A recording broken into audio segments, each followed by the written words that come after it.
آپ کو بتاؤں کاشف الغطاء ان کی کتاب ہے فردوس الاعلیٰ،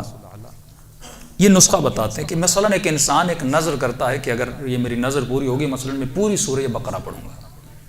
لیکن اگر وہ سورہ بقرہ کی 20 آیتیں پڑھے 30 آیتیں پڑھیں کیا نظر پوری ہوگی؟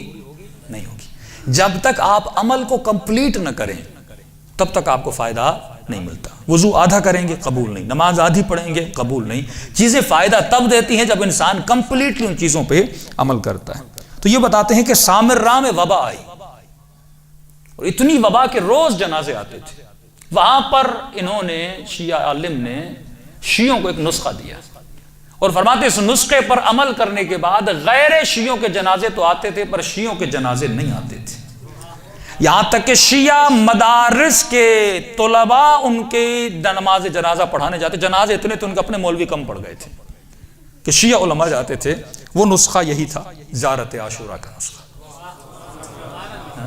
لیکن جب پورا کرو گے، پورا نسخہ میں نے ان کتاب سے نکالا، فرماتے پورا نسخہ یہ ہے کہ ایک زیارت ہے مطلقہ مولا امیر المومنین کی، یہ چھٹی امام مولا امیر المومنین کی مطلقہ چھٹی دعا، یہ زیارت پڑھے، اس کے پڑھنے کے بعد 6 رکعت نماز پڑھے 2 رکعت کر کے، اور یہ 6 رکعت نماز پڑھنے کے بعد پھر زیارت عاشوراء پڑھے، لیکن وہ زیارت عاشوراء جس میں 100 سلام ہیں اور 100 لعنتیں ہیں، اور اس کے پڑھنے کے بعد دعائے القمہ پڑھے، اوپر مطلقہ نیچے القمہ پڑھے۔ اور یہ تو افریقہ کے ایک مومن نے مجھے بتایا کہ مولانا میں وہ کسی جہاد پر بھی گئے تھے، کہ میری روٹین تھی کہ میں زیارت عاشوراء اس کے بیک میں دعائے القمہ پڑھتا تھا۔ القمہ کیونکہ القمہ صحابی کا نام ہے اس سے مشہور ہو گئی، ورنہ پہلے اس دعا کا نام یہی تھا کہ مکمل تھی یہ زیارت عاشوراء کی، یعنی لکھا جاتا تھا وہ دعا جو زیارت عاشوراء کے بعد پڑھی جاتی ہے،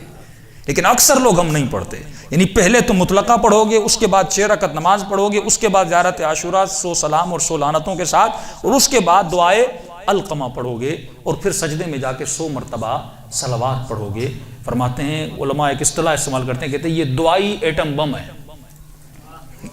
اتنا پاورفل ہے کہ انسان اگر کرے تو خدا اس کی حاجتوں کو قبول کرتا ہے۔ ایک مومن تھے، ان کی شادی نہیں ہو رہی تھی، تو یہ جوانوں کے لیے کہہ رہا ہوں کہ انہوں نے 40 دن مسلسل یہ عمل کیا،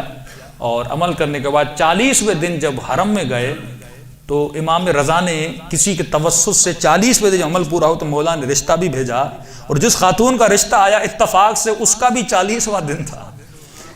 اس نے بھی زیارت عاشوراء کا عمل کیا تھا۔ تو انسان اگر اللہ پر حسن ظن رکھے، اہل بیت کے لیے حسن ظن رکھے کہ اگر میں ان سے توسل کروں گا وہ مجھے عطا کریں گے، تو دنیا بھی اس کی آباد ہوتی ہے، آخرت بھی اس کی آباد ہوتی ہے۔